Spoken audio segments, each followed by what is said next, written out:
చిన్నమ్మా pension వస్తుందా నీకు? వస్తుంది 2000 4000 ఇస్తా అని చెప్పే 2000 ఇప్పటికి 2000 గతి అయినాయి. 4000 ఇస్తలేదు. ఎక్కడిది మరి కాంగ్రెస్ వస్తే 4000 అన్నారుగా? అదే కాంగ్రెస్ మాది కాంగ్రెస్ గెలిస్తే 4000 ఇస్తానే. భూములకు వేస్తానే పైసలు. అవి లేవు, ఇది లేదు, యాది లేదు. ఇంకా ఎవరైనా ఇల్లు లేనోనికి ఇల్లు ఇచ్చే, ఉన్నోళ్ళకి ఇచ్చే, లేని వాళ్ళకి లేనే లేవు. ఆడ అందరు కుటుంబం ఒక్కటే కుటుంబం అలా ఉండ్రి.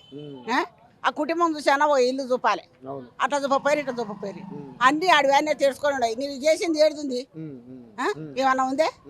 ఏది లేదు, లాభం లేదు, నష్టం లేదు. మరి ఇప్పుడు ఏంది? మరి మరి ఎలక్షన్స్ వస్తున్నాయి కదా, ఎన్నికలు, మరి ఎవరు గెలుస్తారు? ఎన్నికలు వస్తాయి. మొన్న మీటింగ్ కనిపోయినాం, ఆన వస్తుంది.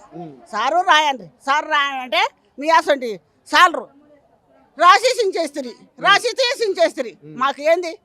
మేము కడపలగాలే కదా మీ తొనికొచ్చింది. కడపలు కాలిపోతే ఏం రాం కదా, మా ఇంట్లో మేము తిని ఉంటాం. ఇంకా అంతే కదా సార్. మరి ఇప్పుడు ఎలక్షన్స్ వస్తున్నాయి కదా, మరి ఏం చేద్దాం? ఎవరిని గెలిపిద్దాం? ఎవరినైనా గెలిపి దేవుడు భగవంతుడు ఎవరికి గెలిపిస్తాడు. మరి ఇప్పుడు అంతకుముందు కేసీఆర్ ఉండే, ఇప్పుడు రేవంత్ రెడ్డి వచ్చిండు. రేవంత్ రెడ్డి ఇంకా కేసీఆర్ వచ్చినప్పుడు పండుగలకు బతుకమ్మ పండుగలకు చీరలు ఇచ్చిండు. రేవంత్ రెడ్డి చీర ఇయ్యలే ఎవరికి. Current free ఇస్తున్నాడా?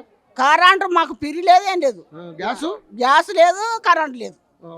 కేసీఆర్ ఇచ్చేప్పుడు అప్పుడు పెట్టిన 2000 పింఛనే, 2000 పింఛన్ మళ్ళీ 4000 లేదు, ఇంకా రూపాయనే లేదు. ఇంకా దానికి మనం ఏం చేస్తాం? సన్నబియ్యం వస్తున్నాయి, పిరి బియ్యం వస్తున్నాయి. వచ్చినా అని చెప్పాలి, రాని అని చెప్పాలి. పిరి బియ్యంతో వస్తున్నాయి బండి 6 కిలోలు.